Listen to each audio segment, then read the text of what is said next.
Bonjour à tous, bienvenue dans cette émission, donc face au territoire en direct sur TV5 Monde, mais également chez nos partenaires sur ouestfrance.fr, nicematin.com par contre, et franceantilles.fr en léger décalage dû au fuseau horaire aux Antilles. Ce matin, eh bien, il est dans tous les journaux ce matin, mon invité dans le Figaro, dans les Échos des pleines pages, c'est Olivier Dussopt. Bonjour. Bonjour. Olivier Dussopt, merci d'avoir réservé à notre émission vos déclarations télévisuelles ce matin avant le Conseil des ministres qui a lieu tout à l'heure. Vous êtes le ministre des Comptes publics, vous êtes sur le hot seat, comme on dit en anglais, en ce moment, puisque tout le monde parle de la France, de ses déficits, de ses chiffres. Qui va payer ces 140 milliards? Ça va être un peu le thème de cette émission, mais qui va les payer, Olivier Dussopt? 140 milliards, il faut d'abord dire ce que c'est. 140 milliards, c'est la réponse de la France à la crise Covid. Nous avons en 2020, et sous l'autorité du président de la République, décidé qu'il fallait répondre, quoi qu'il en coûte, à la crise du Covid et ne pas reproduire les erreurs qui avaient pu être faites lors de la dernière crise économique importante de 2010-2011. Ces 140 milliards, c'est une dépense sur 3 ans, 2020, 2021, le début de l'année 2022. C'est le fonds de solidarité qui aide les entreprises, qui a aidé les entreprises. C'est l'activité partielle financée à 100% pour maintenir les compétences dans les entreprises et le niveau de revenus.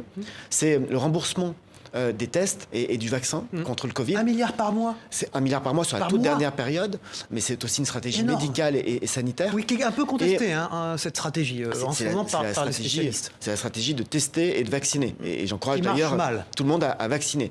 Ça marche plutôt bien, mais ce qui nous intéresse, c'est la couverture vaccinale et la prévention et d'empêcher la circulation du virus. Et donc, ces 140 milliards d'euros, nous avons fait un choix qui est de les rembourser, comme nous remboursons toujours nos dettes, par la croissance et par le soutien à l'activité économique et pas par la hausse d'impôts. Nous ne voulons pas augmenter les impôts, nous les avons baissés pendant ce quinquennat de 50 milliards, la moitié pour les ménages, la moitié pour les entreprises, et nous rembourserons cette dette Covid par la croissance et par l'emploi. Quand on vient vous voir à Bercy, on a le portrait de tous vos prédécesseurs qui sont alignés dans le couloir. Vous êtes un homme de gauche, on en parlera dans cette émission bien sûr, et vous allez endosser pour l'histoire les plus gros déficits de votre époque. Est-ce que ça vous fait quelque chose à vous, au fond de vous-même? Ça place face à une responsabilité. Le déficit le plus important, c'est l'année 2020.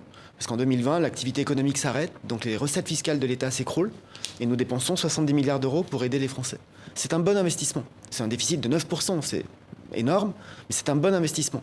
Parce que ces dépenses ont permis aux entreprises de garder leurs salariés, ont permis aux entreprises de passer le cap, ont permis aux Français de voir leur pouvoir d'achat protégé. Et ça signifie qu'après une crise économique d'ampleur en 2020, une récession de 8%, un déficit important, l'année 2021 est l'année de la reprise. Il y a une étude qui est extrêmement intéressante, qui montre que ce que nous avons fait s'est traduit par une augmentation de la dette. Nous sommes passés de 99% du PIB à 114% du PIB. C'est 15 points d'augmentation de la dette. En 2010, c'était 25 points, donc nous avons fait mieux, si j'ose dire, avec une crise malgré tout plus puissante. Mais surtout, les études économiques montrent que si nous n'avions rien fait, si nous n'avions pas aidé les entreprises, si nous n'avions pas mis cet argent sur la table, aujourd'hui la dette serait de 140%, parce que l'économie se serait écroulée. Et donc ça coûte moins cher de prévenir plutôt que de guérir. Et c'est ce que nous avons fait. Je reviens sur ce milliard par mois dépensé pour tester. J'entendais un virologue ce matin éminent qui disait qu'au fond, on n'est pas sûr du tout que cette stratégie marche. C'est ce que je vous disais. Est-ce qu'on va pouvoir la continuer? Tout le monde a un avis sur tout, et c'est le propre de la France et du débat démocratique. Est-ce qu'on va pouvoir le continuer? Ce que je sais, les chiffres sont les chiffres. 1 milliard par mois. Ce que je sais moi et ce que je dis, c'est que nous nous appuyons sur des avis de scientifiques, des avis médicaux. Nous avons pris un certain nombre de décisions à la fois pour retracer, pouvoir tester, pour savoir qui est malade, de manière à ce que les gens puissent s'isoler et éviter de donner le virus à quelqu'un d'autre. Et nous vaccinons massivement. Et on va continuer? Nous allons continuer à tester. Ce milliard? Par contre, ce milliard ne dépend que d'une chose. Il dépend de la vigueur de l'épidémie. Le milliard d'euros que vous évoquez, c'est pour le mois de décembre, 28 millions de tests. 28 millions de tests parce qu'il y a la vague Micron avec des centaines de milliers de contaminations par jour. Et ça continue en janvier, même si nous voyons une légère inflexion. Évidemment que si la situation sanitaire s'améliore, il y aura moins de tests, et c'est tant mieux. Par contre, pour les tests comme pour la vaccination, cela représente un coût, mais c'est le meilleur investissement qui soit pour la santé des Français et pour l'économie. C'est Olivier Dussopt, le ministre des Comptes publics, qui est notre invité ce matin dans Face au territoire. Dans un instant, Ouest France sur ce plateau. Patrice Moyon. Bonjour Patrice Moyon, merci d'être avec nous. Cyril. Dans un instant, Bonjour, Mathieu. nous allons Bonjour. interviewer ensemble Olivier Dussopt, le ministre des Comptes publics, notre invité, mais tout de suite François-Xavier Lefranc, le rédacteur en chef de Ouest France, votre patron en gros, a une question à poser à Olivier Dussopt, on l'écoute. Bonjour, Olivier Dussopt. Une question sur les travaux d'utilité collective, les fameux TUC, qui étaient un dispositif mis en place dans les années 80. Ça remonte déjà à quelques années.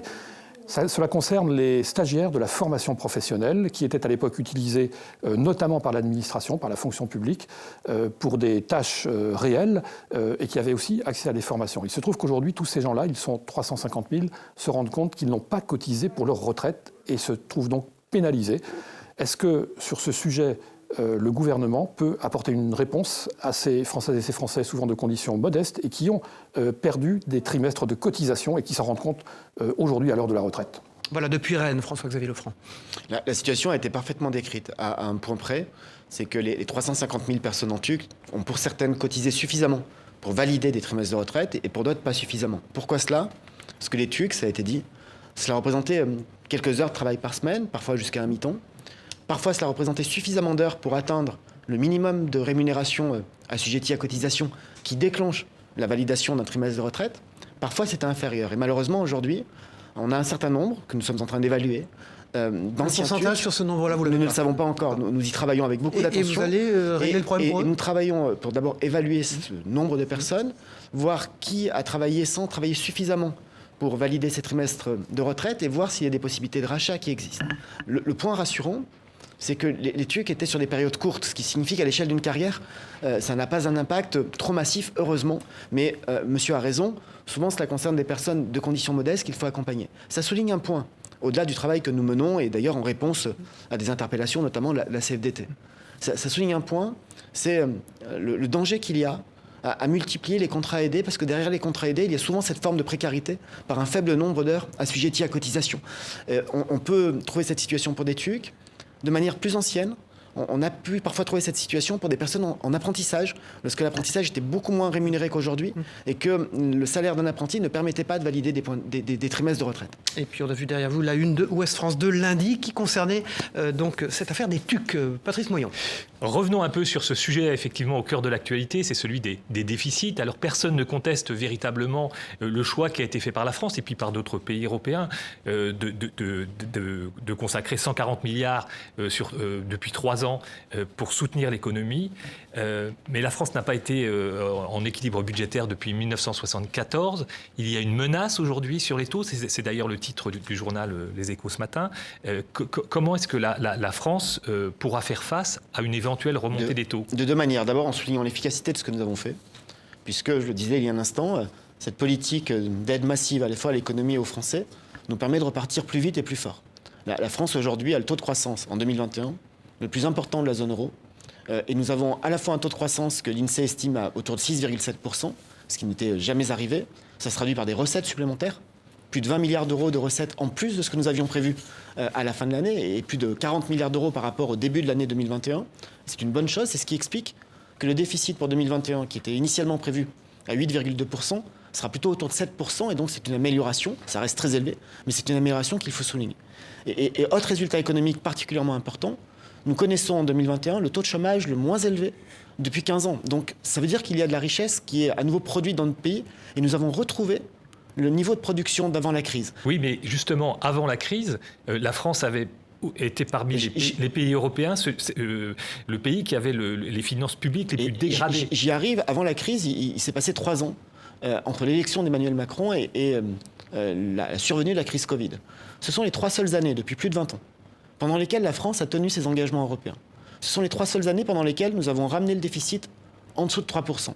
Ce sont les 3 seules années pendant lesquelles nous avons diminué le poids des dépenses publiques par rapport au PIB et diminué le poids des prélèvements obligatoires. Alors, et c'est un acquis. Alors les marges de manœuvre, elles sont... Les marges de manœuvre... Est-ce que c'est la réforme des retraites? Est-ce que... Je viens aux marges de manœuvre, je sens votre impatience, mais j'y viens. Comment est-ce que nous allons faire face à cela? Je disais il y a un instant, notre choix économique, c'est de pousser la croissance. Nous avons un plan de relance à 100 milliards d'euros, nous avons un plan d'investissement pour construire des filières compétitives, parce que la croissance économique, la création d'emplois, ça génère des recettes fiscales et sociales qui permettent de faire face au déficit. Par contre, ça doit s'accompagner aussi de la poursuite des réformes. Vous avez évoqué la réforme la plus symbolique, qui est celle des retraites, mais il y en a d'autres. Nous travaillons aujourd'hui à réformer ce qu'on appelle la fonction achat de l'État pour être plus efficace dans nos achats. Nous travaillons à réformer des processus administratifs pour réaliser des économies, parce qu'évidemment, lorsqu'il s'agit de maîtriser la dépense publique et tout en garantissant la qualité du service, il faut réformer. Patrice Moyon. Et Bruno Le Maire propose de passer au crible toutes les aides accordées aujourd'hui aux entreprises. Est-ce que c'est une remise à plat, une remise à plat, hein. C'est de bonne logique. Nous avons des dispositifs aujourd'hui, indépendamment de la crise. Nous avons des dispositifs qui parfois peuvent se superposer, qui parfois peuvent générer des effets d'aubaine. C'est vrai pour l'aide aux entreprises, c'est vrai pour tous les systèmes de guichets, quels que soient les acteurs bénéficiaires dans la société. Alors, reprendre les politiques publiques, évaluer leur efficacité, les améliorer. Je prends un exemple. Nous avons, au début de l'année 2021, réformé le mode de calcul des allocations, de l'APL, de l'allocation logement.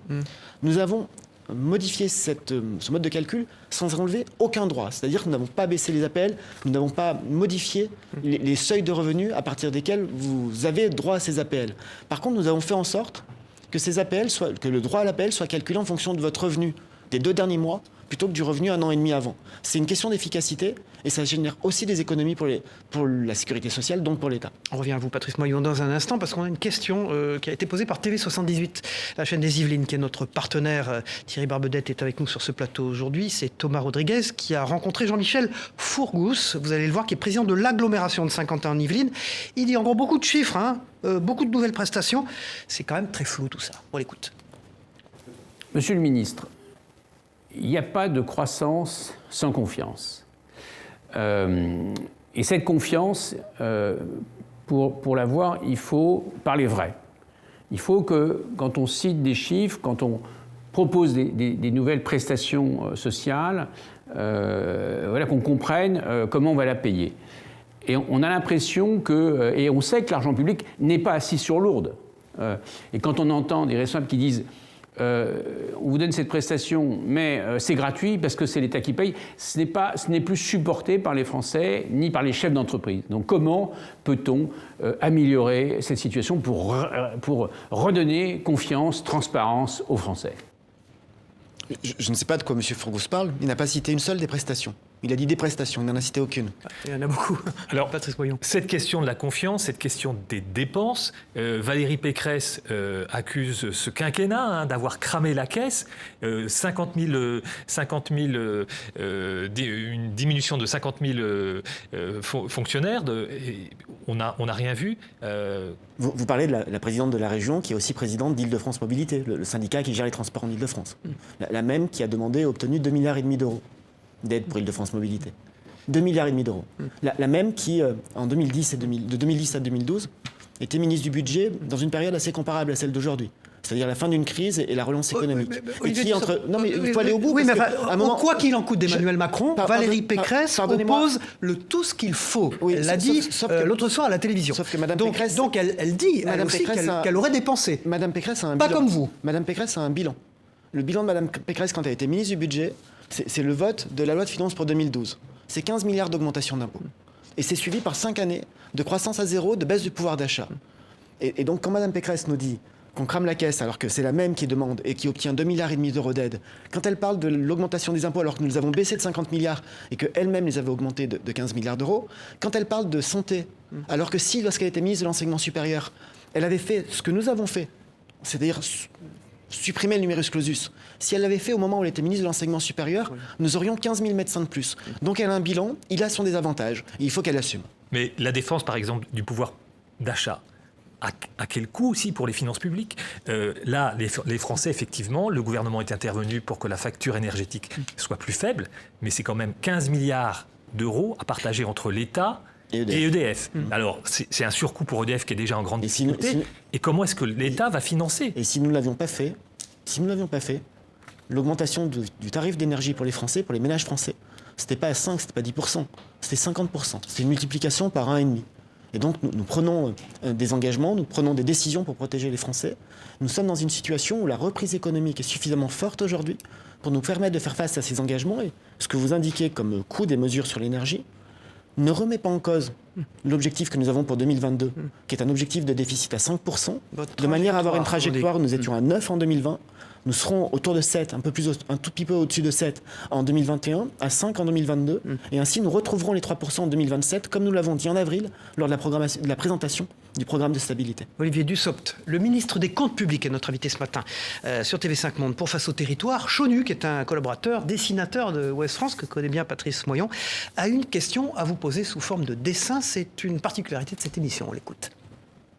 Monsieur le ministre, vous êtes né à Annonay et vous avez été maire de cette ville qui fut la patrie des frères Montgolfier.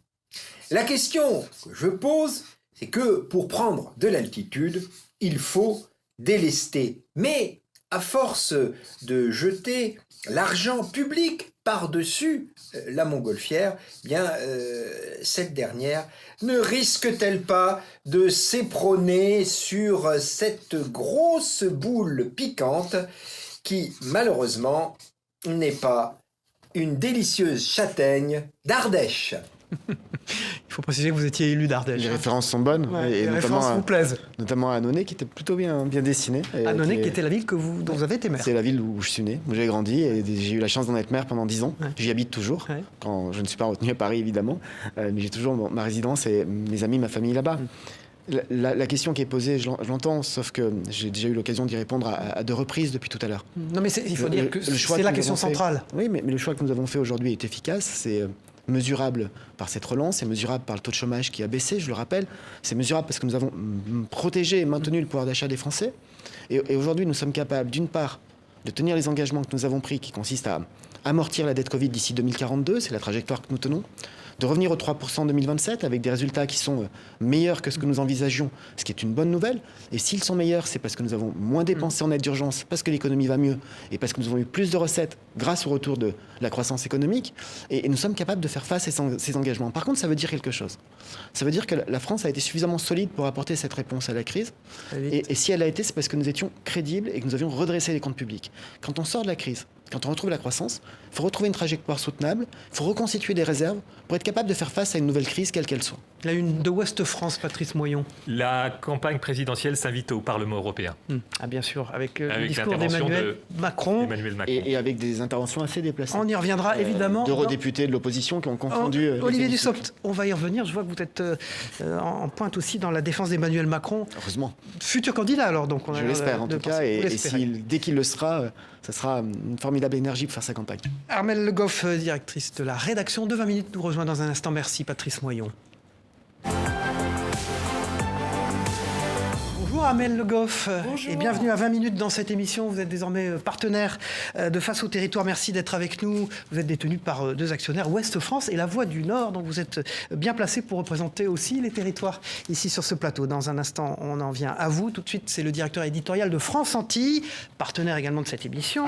Donc France Antilles, c'est la Martinique, la Guadeloupe, la Guyane. Quelle question à vous poser? On parle et on reparle là-bas du RSA. On l'écoute. Bonjour Monsieur le Ministre. Les chambres régionales des comptes en Outre-mer se sont penchées sur la politique du RSA. Il apparaît dans l'étude que les bénéficiaires sont bien identifiés, les gens sont inscrits dans le dispositif. En revanche, les chambres régionales notent, comme elles l'appellent, un échec des politiques d'accompagnement, notamment en matière de retour à l'emploi. Qu'est-ce qui pourrait être mis en œuvre pour que ces dispositifs soient plus efficients ? C'est une question extrêmement complexe et qui ne peut pas avoir une réponse très simple et très catégorique. Le RSA fait l'objet d'une mise en œuvre par les départements, avec des difficultés liées au financement, puisque depuis la création du RMI puis du RSA, sa décentralisation au département, les compensations apportées par l'État n'ont pas nécessairement suivi, et donc on sait qu'il y a un reste à charge important. La conséquence de cela, en Outre-mer comme en métropole, il n'y a pas de différence fondamentale. C'est que les départements ont souvent plus consacré de moyens au paiement de l'allocation plutôt qu'à la politique d'insertion. Nous avons pris un certain nombre de décisions à La Réunion, en Guyane, en recentralisant le financement du RSA pour que les départements puissent se consacrer quasi exclusivement à la question de l'insertion. Et dans la loi de finances pour 2022, nous avons prévu d'élargir cette expérimentation. La Seine-Saint-Denis a été retenue et les Pyrénées-Orientales sont aussi un département candidat. C'est la bonne piste, je crois, pour permettre de retrouver cet équilibre entre allocation et insertion, avec aussi une responsabilité, mais il l'assume, des élus pour mener cette politique. Dans un instant, Armelle Le Goff de 20 minutes, mais Denis Caro, le directeur des rédactions du groupe Nice Matin, une question à vous poser. Vous qui avez été, vous l'avez rappelé tout à l'heure, élu d'une petite commune. On regarde. Bonjour Olivier Dussopt, vous avez été maire socialiste d'Annonay pendant près de 10 ans. Vous avez aussi présidé l'association des petites villes de France. Depuis votre nomination, est-ce que votre action a permis de resserrer les liens avec les territoires et particulièrement avec certains élus qui n'étaient pas particulièrement favorables à Emmanuel Macron ou à sa majorité ? Je l'espère, et j'ai des contacts très réguliers avec bon nombre d'élus, ceux de la PVF que j'ai présidé, mais aussi avec d'autres. Je crois que ce qui resserre les liens entre les élus et un gouvernement sont les paroles tenues. Et parmi les paroles tenues par Emmanuel Macron, il y avait cet engagement en 2017 d'arrêter de baisser la dotation globale de fonctionnement. Elle a baissé de 11 milliards entre 2014 et 2017. C'est un engagement tenu. Nous avons aussi maintenu les dotations d'investissement. Nous avons compensé la taxe d'habitation et par ailleurs, pour faire face à la crise, nous avons apporté des aides exceptionnelles tant sur les recettes de fonctionnement que sur les recettes d'investissement. Et je crois que c'est cela, en tout cas quand je me déplace, quand je vais visiter telle ou telle commune, tel ou tel département, j'ai fait une 60aine de départements cette année, les élus le disent et le reconnaissent bien volontiers pour la plupart d'entre eux, ce qui est une bonne chose. La une de Nice ce matin, rapidement, avant vous de retrouver Armelle Le Goff, c'est l'arrestation qui vire au drame, un homme tué par un policier hier à Nice. Armelle Le Goff, 20 minutes avec les collectivités, les aides de l'État, toutes ces questions. En effet, justement, on parlait des collectivités locales et des élus qui sont au plus près des inquiétudes de leurs concitoyens. Pensez-vous que les territoires et les élus soient suffisamment soutenus par l'État ? Et quelles sont les priorités de l'État dans le domaine ? Nous avons une priorité, je l'ai dit depuis le début du quinquennat, c'est la stabilité. La stabilité, c'est la stabilité de la DGF. 27 milliards, ça ne bouge plus. C'est quelque chose de solide qui permet aux élus d'avoir de la lisibilité. C'est de tenir les engagements, et tous les élus ont pu le constater. La compensation de la taxe d'habitation s'est faite à l'euro près, et ça se voit sur les 12e de fiscalité qu'ils perçoivent dans leur commune chaque mois. C'est aussi la stabilité des dotations d'investissement. Face à la crise, nous avons répondu comme personne n'avait jamais répondu. Nous avons répondu par de l'aide à l'investissement. C'est 2,6 milliards d'euros, 1 milliard de dotation de soutien à l'investissement local en août 2020, 1 milliard spécialisé sur la rénovation énergétique des bâtiments en janvier 2021 et 600 millions à destination des régions. Nous avons aussi répondu en garantissant aux communes, aux intercommunalités, aux départements, les régions étaient protégées par ailleurs, qu'en 2020 et en 2021, leurs recettes fiscales, quoi qu'il arrive, ne seraient pas inférieures à la moyenne des recettes fiscales entre 2017 et 2019. C'est un sacré filet de sécurité. Et nous avons permis aux autorités organisatrices de mobilité, les syndicats de transport, d'en bénéficier aussi. C'est 4,2 milliards d'euros que nous avons mis sur la table pour protéger ces recettes de fonctionnement. Pour autant, il y a quand même une tension autour du pouvoir d'achat et on sait que les élus sont au plus près du mécontentement de leurs concitoyens. On parle beaucoup de violence, par exemple, qui s'exprime à l'endroit des élus. Alors, pardonnez-moi, mais je ne pense pas, en tout cas je le souhaite, que les questions relatives au pouvoir d'achat, et malgré les difficultés du moment autour de l'énergie, soient une explication de la violence que rencontrent parfois les élus. Ce que je constate, et ce que nous constatons tous, c'est que les institutions sont moins respectées. Ça n'est pas un phénomène de ce quinquennat, c'est quelque chose de long terme, qu'il y a un certain nombre de violences qui s'expriment, et effectivement le nombre d'élus qui ont fait l'objet de violences ou de menaces a significativement augmenté, et les services du ministère de l'Intérieur sont tous mobilisés. Nous avons eu l'occasion de le dire, le chef du gouvernement l'a martelé, s'en prendre à un élu parce qu'il est élu, c'est s'en prendre à la République, et un des symboles les plus forts de la République, celui de la démocratie locale et de la proximité. Et ça doit appeler une réponse d'une grande sévérité. De manière générale, les agressions doivent avoir une réponse extrêmement sévère. Mais quand il y a en plus une volonté délibérée de s'en prendre à un symbole de la République, un élu, un fonctionnaire, un policier, un gendarme, un pompier, c'est encore plus inacceptable si on peut graduer ce qui est inacceptable. Toujours sur le rôle des élus et des collectivités locales, Tarare, dans le Rhône, fait appel au service de Wikipower, qui est une entreprise qui permet de mieux négocier pour tous les habitants de la ville les prix de l'énergie. Vous pensez que c'est le rôle d'une commune de faire appel à ce genre d'entreprise ? Les communes ont une compétence générale et chaque maire, chaque conseil municipal est libre, dans le cadre du respect de la loi, de mettre en œuvre les mesures. Non, je le découvre avec votre question. Wikipower, alors ça me fait penser à d'autres initiatives. Il y a par exemple des communes qui mettent en place des protections sociales complémentaires, des mutuelles à un niveau communal ou intercommunal. Dès lors que ça s'inscrit dans le respect de la loi, les communes ont cette liberté d'action. Et les seuls qui peuvent en juger, quand c'est dans le cadre de la loi, ce sont leurs électeurs. Je reviens à cette question du pouvoir d'achat, qui est une question très prégnante aujourd'hui dans la société. La hausse générale des prix, selon l'INSEE, en décembre 2021, c'est plus 2,8% en France métropolitaine. C'est un pic, effectivement. Nous, on a des lecteurs et des lectrices de 20 minutes, notamment 2 lectrices qui habitent à Villejuif, Salia et Nadia, qui expliquent aujourd'hui n'acheter que l'essentiel, de l'huile, des pommes de terre, du sucre, sinon on ne peut pas s'en sortir. Qu'est-ce qu'on répond à ces ménages? On répond qu'on agit. On répond qu'on agit et on répond aussi qu'on agit avec humilité, pour 2 raisons. D'abord parce que nous avons augmenté les minima sociaux avant la crise. Le minimum vieillesse a été augmenté de presque 15%, c'est 100 € par mois. C'est la même chose pour l'allocation adulte handicapé. Nous avons augmenté la prime d'activité de 100 € au niveau du SMIC. Nous avons modifié le régime de cotisation pour donner du pouvoir d'achat. Nous avons défiscalisé les heures supplémentaires. Nous avons revu le traitement des agents hospitaliers, notamment dans le cadre du Ségur. Face à la crise, nous avons continué à agir. Et le carburant ? Justement, j'y viens. Dès le début, nous avons, et c'est le Premier ministre qui l'avait annoncé, mis en place un chèque énergie exceptionnel de 100 € pour les 5,8 millions de ménages qui bénéficient du chèque énergie. Nous avons mis en œuvre une indemnité inflation pour 38 millions de personnes. 38 millions de Français qui gagnent moins de 2 000 € net par mois. Les versements sont en cours. À l'heure où je vous parle, c'est 15 millions de personnes qui ont déjà perçu cette aide de 100 €. Nous étions à 13 millions hier. Et aujourd'hui, ce sont les bénéficiaires des caisses d'allocation familiale qui vont commencer à percevoir cette aide-là.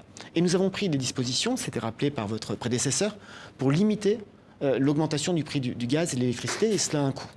Une fois qu'on a dit cela, il faut faire preuve d'humilité pour une raison qui concerne non pas ce gouvernement, mais je crois tous les gouvernements depuis 20 ans qui se heurtent à la question du pouvoir d'achat. Lorsqu'on regarde différentes études, on s'aperçoit que quel que soit le niveau de revenu des ménages, la part des dépenses contraintes, préengagées, l'immobilier, les assurances, ce à quoi vous ne pouvez pas échapper, cette part représente un poids toujours plus important dans le revenu des ménages. Justement, donc, même lorsque on a parlé de possible hausse des taux. Même lorsque, sur l'immobilier, par exemple. Ce que je veux dire, c'est que même lorsque votre revenu augmente, et il augmente depuis maintenant quelques années, si vos dépenses obligatoires augmentent aussi, vous avez le sentiment de perdre des marges de manœuvre alors que vous avez gagné du pouvoir d'achat. Tout à fait. Alors, sur la hausse des taux d'intérêt, concrètement, si je dois souscrire un prêt immobilier en 2022, est-ce que mon taux d'intérêt va être plus élevé qu'il ne l'était ces dernières années? Et comment est-ce qu'on peut faire en sorte justement que les Français, nos concitoyens, n'aient pas le sentiment de perdre du pouvoir d'achat en Il faut rappeler que les taux immobiliers étaient historiquement très bas. Tout à fait. Les taux, quand il y a un regain d'inflation, ont tendance à augmenter un petit peu.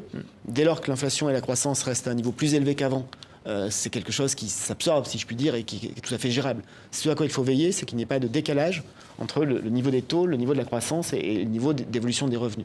Il y a un élément rassurant, et cela a été dit ce matin par Christine Lagarde, la présidente de la BCE, c'est le fait que la Banque centrale européenne considère comme nous que ce pic inflationniste, qui s'explique par la vigueur de la reprise économique partout dans le monde, les tensions sur le marché de l'énergie, que ce pic inflationniste a, selon Christine Lagarde, vocation à s'estomper au milieu de l'année 2022 pour revenir dans des taux d'inflation beaucoup plus normaux et beaucoup plus classiques. Nous avons le même sentiment, la même prévision, et c'est effectivement le scénario qui serait le plus rassurant. C'est un point qu'on suit avec beaucoup d'attention. Et puis Armelle Le Goff, Territoire de Progrès, souhaite notamment porter la question de la lutte contre la pauvreté dans le débat public. Et c'est des mesures concrètes aujourd'hui que vous portez sur ce sujet. Est-ce que vous pouvez en parler un peu plus, peut-être ? Nous avons, il y a 2 choses dans ce débat. Il y a ce que proposent les différents partis de la majorité, c'est le débat démocratique, la préparation d'une campagne présidentielle. Territoire de Progrès est un... que vous alliez vous y impliquer. Je vais tout faire pour que le président de la République soit réélu dès lors qu'il sera candidat. Ça, je vous le confirme. Et j'ai la chance de présider une formation politique qui participe à la majorité présidentielle, Territoire de Progrès, qui est au cœur de cette majorité. Un parti de gauche, réaliste, qui préfère l'action à l'incantation et qui, effectivement... Vous vous sentez à l'aise avec Emmanuel Macron, bien que venant de la gauche. Mais évidemment. Et je vais vous dire quelque chose, au-delà du pouvoir d'achat. J'ai été militant socialiste pendant 20 ans, je n'en ai aucun regret, au contraire c'est une belle période de ma vie. Mais pendant 20 ans, on s'est dit, quand est-ce que la sécurité sociale permettra à tout le monde d'avoir des lunettes, des prothèses auditives, des prothèses dentaires sans reste à charge? Nous l'avons fait. Quand est-ce qu'il y aura une 5e branche pour l'autonomie? Nous l'avons créée, elle est financée. Alors, on sait qu'Emmanuel Macron a pour projet, s'il était élu pour un 2e mandat, de réformer les retraites dans un contexte de baisse du pouvoir d'achat, de tension autour... Est-ce que c'est vraiment un débat qu'on peut porter Pardon de vous interrompre, mais même je sais que ça se heurte à des sentiments, à cette question des dépenses contraintes, mais lorsqu'on regarde les chiffres, et les chiffres de l'INSEE, c'est un institut qui est indépendant, le pouvoir d'achat des Français a augmenté pendant ce quinquennat de 8%, et quand on le regarde année après année, il a augmenté 2 fois plus vite que la moyenne des 10 dernières années. Donc le pouvoir d'achat évolue. Par contre, il y a cette question des dépenses contraintes, et aujourd'hui, le retour de l'inflation. La réforme des retraites, elle est nécessaire pour 2 raisons. D'abord parce que le système est déficitaire, de plus de 10 milliards d'euros à horizon de 4-5 ans. Et donc il faut l'équilibrer pour qu'il soit durable. Et le système n'est ni juste ni lisible, avec 42 régimes et avec des carrières hachées entre le public et le privé qui sont maltraitées par le système de retraite. Il faut aussi qu'on réfléchisse aux questions de pénibilité, aux questions de durée des carrières. Et donc cette réforme est nécessaire, elle est même essentielle. Il faudra prendre le temps de la faire et de la faire le plus justement possible. Merci beaucoup Olivier Dussopt, qui est notre invité ministre des Comptes publics. Et merci à Armelle Le Goff. On passe à la partie internationale de cette émission dans un instant avec Sylvia Garcia. Bonjour Sylvia Garcia. Hier, discours d'Emmanuel Macron, très regardé, très commenté ce matin, oui. Avec aussi un débat sur le fait que le président de la République a fait du franco-français là-bas. Au Parlement européen. Drôle de séquence, monsieur le ministre, avec des eurodéputés français qui rentrent en campagne présidentielle face à un président non déclaré. Ça n'a pas plu à nos partenaires de la France. Hein. J'ai vu deux choses. J'ai vu un président de la République qui, comme à son habitude, défend un idéal européen, dit que l'Europe est une force pour la France et une chance pour la France, et que la France a non seulement sa place en Europe, mais essentielle même à la construction européenne. Mais dans une discussion très franco-française, entre eurodéputés français, un président français, certains eurodéputés non français ont trouvé la séquence un petit peu étonnante. Non, mais attendez, laissez-moi aller au bout de la réponse. J'ai aussi en tête les propos de la présidente de la Commission qui dit combien elle est heureuse que la France puisse présider l'Union européenne aujourd'hui. C'est pas ce qu'on a retenu ce matin. Et puis j'ai en tête le comportement de quelques eurodéputés du Front National ou d'Europe Écologie Les Verts hier, dans l'hémicycle, qui ont attaqué le président de la République. Bardella, vous faites allusion à Jordan Bardella, Yannick Jadot, qui ont attaqué le président de la République, non pas dans sa présidence du Conseil de l'Union européenne, mais dans le cadre d'un débat politicien. Et d'ailleurs, ce que j'ai noté, c'est que la présidente du Parlement, des présidents de groupe, y compris des présidents de groupe auxquels appartiennent quelqu'un comme Yannick Jadot, se sont émus non pas des propos du président de la République, mais du fait que quelques eurodéputés français ont confondu les moments et ont confondu les endroits. C'est inélégant et c'est inapproprié. Est-ce qu'Emmanuel Macron n'a pas confondu le moment aussi? Je ne crois pas, il a tenu un discours sur l'Europe. Réponse très politique à Jordan Bardella, par exemple, il ne s'est pas tenu au fait. Laisser faire. Moi, ce que je note, c'est que le président de la République a fait un discours sur l'Europe. Il a un projet européen qu'il porte, qu'il développe depuis des années et des années, qui recueille l'assentiment de la plupart de nos partenaires. Il a été confronté à des interventions de députés européens français qui étaient inappropriées, inopportunes et rarement de bonne qualité. Mais évidemment qu'il allait répondre, y compris pour leur dire qu'il disait n'importe quoi sur la construction européenne. Je reformule la question qui taraude tout le monde, c'est est-ce qu'Emmanuel Macron fait sa campagne électorale sur le dos de l'Europe? Mais Emmanuel Macron préside. Il préside la France, il préside le Conseil de l'Union européenne. Je peux vous assurer bien que le mélange des genres en ce moment et depuis quelques semaines est très commun. Ça n'est pas un grand écart. Si le président de la République a arrêté de présider à 6 mois de la fin d'un mandat pour faire campagne, on lui reprochait de ne plus travailler. Il préside. Il présidera jusqu'à la dernière minute. Et ce que je souhaite de tout mon cœur, c'est qu'il préside 5 ans de plus. Le Brexit. Sur le fond, maintenant, ça c'était la forme. Sur le fond, maintenant, dans cet agenda chargé de la présidence française du Conseil de l'Union européenne, peu de place, en fait, pour cette relation très complexe post-Brexit. Paris promet surtout, je cite, de veiller à préserver l'unité des États membres et au respect par le Royaume-Uni de ses engagements de l'accord commercial, notamment. Comment ? En garantissant la solidarité et l'unité de la position européenne. Et ce qui s'est passé sur la pêche l'a démontré. Et c'est une bonne réponse qui a été apportée à une attitude de nos partenaires britanniques qui n'était pas convenable sur les questions de pêche. Et heureusement, les choses s'améliorent grâce à l'investissement de mes collègues secrétaires d'État aux Affaires européennes et ministres de la mer. Des relations compliquées quand même encore à prévoir avec le Royaume-Uni. Il y a évidemment des relations qui peuvent être complexes. Je prends un exemple qui relève de mon champ de compétences, c'est-à-dire la douane. Les Britanniques ont un peu tardé à établir les règles d'entrée sur leur territoire. L'Europe et le marché intérieur avaient arrêté très rapidement les règles qui s'appliquent désormais à la Grande-Bretagne. Ce sont les règles qui s'appliquent aux pays tiers et aux États tiers. La Grande-Bretagne a mis plus de temps. Et depuis le 1er janvier, ces nouvelles règles s'appliquent. Et donc, nous avons des choses à gérer qui se passent bien dans les relations techniques que nous avons avec les Britanniques. Dès les premières heures de l'année 2022, nous avions à peu près un camion sur 3 qui était en difficulté parce que les nouvelles formalités n'étaient pas intégrées. Aujourd'hui, c'est moins de 10% des camions qui rencontrent des difficultés. Donc, nous travaillons aussi à réguler cette relation. Fluidité. On va parler d'un autre sujet qui a fait la une cette semaine également. Le débat est relancé sur l'avenir des règles communes. Elles sont actuellement suspendues en raison de la pandémie. 2022. Exactement. Emmanuel Macron a l'intention de peser de tout son poids pour assouplir les règles du pacte de stabilité en Europe. Je rappelle ce que c'est pour nos téléspectateurs. C'est ce mécanisme qui oblige les États à avoir une rigueur budgétaire, 3% du déficit budgétaire du PIB et leur dette publique à 60% du PIB. Ce que la France ne respecte pas, est-ce que la France ne devrait pas montrer l'exemple, et est-ce que vouloir assouplir cette règle, ça n'est pas aussi se faire plaisir? La France n'est pas seule dans ce débat, et j'y reviendrai, mais la France est aussi aujourd'hui en capacité de participer au débat pour une raison et une raison unique. C'est que lorsqu'Emmanuel Macron est devenu président, Il est le premier à avoir respecté cette règle des 3% pendant 3 exercices. Et à les avoir même largement respectés. La question de la dette est plus difficile pour la France comme pour les autres pays. Ce critère de 60% que vous rappelez, aujourd'hui, fait face à un endettement moyen en Europe de 100%. On a des comparaisons avec nos voisins. Oui, on a des comparaisons avec nos voisins. Les ministres des comptes publics de nos voisins. En disent quoi? Espagne, en Italie, au Portugal, la dette est plus importante. En Allemagne, elle est moins. Le pays qui connaît la dette la moins importante par rapport à son PIB, c'est l'Estonie, qui doit être entre 15 et 20% de dette, alors que nous sommes autour de entre 113 et 115. La Grèce est plutôt autour de 180%. Donc d'autres ont cramé chaque pays a une situation différente. On a tous en tête ce qui s'est passé en Grèce avec les plans d'ajustement et les efforts. Ça va mieux, la Grèce. Ça va mieux, mais avec des finances publiques qui restent fragiles malgré les efforts incroyables que les Grecs ont dû consentir. Ce que je veux dire par là, c'est que nous ne sommes pas seuls et mais avec une opposition avec l'Allemagne qui revient. Un débat avec l'Allemagne, mais il y a un point d'appui.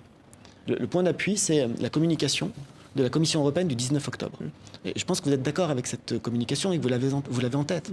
Non, dites-moi. La communication de la Commission du 19 octobre, elle porte 2 points. Le premier, c'est de dire qu'il faut des règles qui garantissent la crédibilité et le sérieux budgétaire. Et qu'il faut des règles qui encadrent les pratiques budgétaires des États membres. Elle dit une deuxième chose qui est très importante pour nous et qui rejoint ce que le président de la République dit et défend. Elle dit que ces règles doivent être suffisamment intelligentes et souples pour permettre le financement des investissements et des investissements nécessaires à la transition écologique et numérique. Il y a 2 blocs numérique. aussi. Il y a le bloc des pays du Sud. La France est plutôt... Ce n'est pas une nouveauté. Ça n'est pas nouveau. Mais est-ce que justement ce bloc n'est pas en train de s'élargir encore avec un certain nombre de pays qui ont signé une lettre en septembre qui disent il faut le respect pur et simple des traités. Pourquoi ne pas respecter ces traités? Il y a quelques États qui souhaitent le respect pur et simple. Et il y a aussi une réalité. La question des 3% est intéressante aussi parce qu'à partir de 3% de déficit, le poids de la dette publique diminue par rapport au PIB, indépendamment du fait que ce soit un critère du pacte de stabilité ou non. Par contre, la réalité, c'est aussi ce critère d'endettement à 60% qui aujourd'hui ne répond plus et absolument plus à la réalité européenne. Je rappelle, la réalité européenne, c'est un taux d'endettement moyen de 100%. Et avec des écarts de 1 à 10, entre les moins de 20% de l'Estonie et les presque de 100% de la Grèce. Et donc, il faut aussi savoir personnaliser ces règles. C'est Olivier Dussopt, le ministre chargé des comptes publics, qui est notre invité ce matin dans Face au territoire. Vous dites dans le JDD que les oppositions de gauche se sont enfermées dans une lutte contre les discriminations au lieu d'une lutte contre les inégalités. C'est terrible comme constat pour vos ex-amis. Oui, c'est un constat terrible ou lucide. Je considère que la lutte contre les discriminations relève de l'ADN des progressistes et des sociodémocrates. Et je veux être très clair. Il ne s'agit pas de dire que la lutte contre les discriminations n'est pas prioritaire. Par contre, ce que je dis, c'est que la lutte contre les discriminations doit s'ajouter à la lutte contre les inégalités et ne pas la remplacer. Et la lutte contre les inégalités, c'est avant tout la lutte contre les causes et la racine des inégalités. C'est ce que nous faisons, par exemple, quand nous dédoublons les classes de CP et de CE1 dans les réseaux d'éducation prioritaire. C'est lutter contre les inégalités dès qu'elles se forment, c'est-à-dire les premières années d'apprentissage. Vous vous sentez le plus proche de quel des 8 candidats de la gauche aujourd'hui? Je me sens proche d'Emmanuel Macron. Oui, on avait c'est pour lui que j'ai voté, et c'est pour lui que j'ai fait campagne. Mais de ces 8... Je crois qu'il n'y en a plus que 7 depuis hier, mais ça change tous oui, les jours. Plus souvent à la hausse qu'à la baisse, mais ça change. Mais il y en a un qui a vos faveurs en termes de programme et de je le répète, mon candidat est Emmanuel Macron. Je dois dire que j'ai une forme de sympathie pour, non pas ce que pense, mais pour ce que dit et ce que représente Fabien Roussel. Notamment lorsqu'il se trouve confronté à des attaques qui viennent de la gauche, qui font des procès d'intention absolument incroyables, alors que lui souhaite, je ne dis pas qu'il y arrive à mes yeux, mais il souhaite représenter une gauche populaire, donc ça me le rend sympathique. Mais je le répète et je le martèle. Je ne souhaite qu'une chose. Oui, vous n'avez pas voté pour lui au premier tour. Ah non, que le président de la République soit candidat. Quand Quand il le souhaitera. D'accord. Et surtout qu'il soit réélu. Et je ferai tout pour cela. François Villeroy de Galland, qui est le gouverneur de la Banque de France, donc, qui travaille avec vous au quotidien, dit « La situation de la dette doit nous inquiéter et le quoi qu'il en coûte mis en œuvre pour soutenir l'économie pendant la crise sanitaire n'est plus justifié. » C'est terrible. Et nous y avons mis fin. Voilà. Et il dit... En gros, gare aux promesses de dépenses nouvelles et de baisse d'impôts supplémentaires pendant la présidentielle. Nous avons mis fin au quoi qu'il en coûte. Le fonds de solidarité est arrêté. Avec des amis comme ça, on n'a pas besoin d'ennemis, j'allais dire. Il y a quelques ajustements et quelques dispositifs, notamment de prise en charge des coûts fixes pour les entreprises qui sont l'objet de restrictions. Je pense aux discothèques, à l'événementiel. C'est la même chose pour les autres dispositifs d'urgence parce que l'économie va mieux. Mais vous êtes d'accord avec le gouverneur a raison lorsqu'il dit qu'il faut revenir à une dépense plus soutenable. Parce que revenir à une dépense plus soutenable, c'est garantir notre crédibilité et faire face à nos engagements. Je pense que nous sommes en capacité de faire face aux engagements et je pense que nous le resterons à une condition, c'est qu'une fois sortis de la crise, nous puissions revenir, comme je disais, à un niveau plus soutenable de dépenses et donc revenir progressivement à un déficit de 3%. Je dis progressivement parce que nous ne voulons pas étouffer la croissance. C'est la raison pour laquelle nous avons cet objectif dans le programme de stabilité d'un déficit à 3%. Si Emmanuel Macron est réélu, c'est quoi votre ambition? Vous voudriez aller où? Faire quoi? Ma première ambition, c'est qu'il soit réélu. Oui, c'est la deuxième. Mon ambition s'arrête... La 1 bis, alors. Mon ambition s'arrête au 10 et au 24 avril. C'est important pour la France qu'Emmanuel Macron soit réélu. Qu'est-ce qui vous intéresse autre que les comptes? Vous m'avez dit avant l'émission que vous n'étiez pas forcément quelqu'un de chiffres au départ. Non, je n'avais pas une formation en matière budgétaire, mais j'y prends un grand plaisir. Ouais. Ce qui m'intéresse, c'est la réussite de la France, c'est tout. Et la réussite de la France, elle passe par la réussite d'Emmanuel Macron. Quel autre département vous intéresserait? Éventuellement, vous vous intéressez à quoi? Alors, si vous comptez sur moi pour m'inscrire dans une forme de mercato avant que les choses soient faites, vous pouvez m'attendre pendant longtemps. Merci. Il y a des étapes. Et la première étape, c'est la présidentielle. Merci Olivier Dussopt, merci à vous. ministre chargé des comptes publics, d'avoir été notre invité. Merci Sylvia Garcia. On se retrouve jeudi prochain avec Laurent Fabius, le président du Conseil constitutionnel, qui fera sa rentrée politique dans Face au territoire. Au revoir à tous. Les programmes continuent sur TV5 Monde.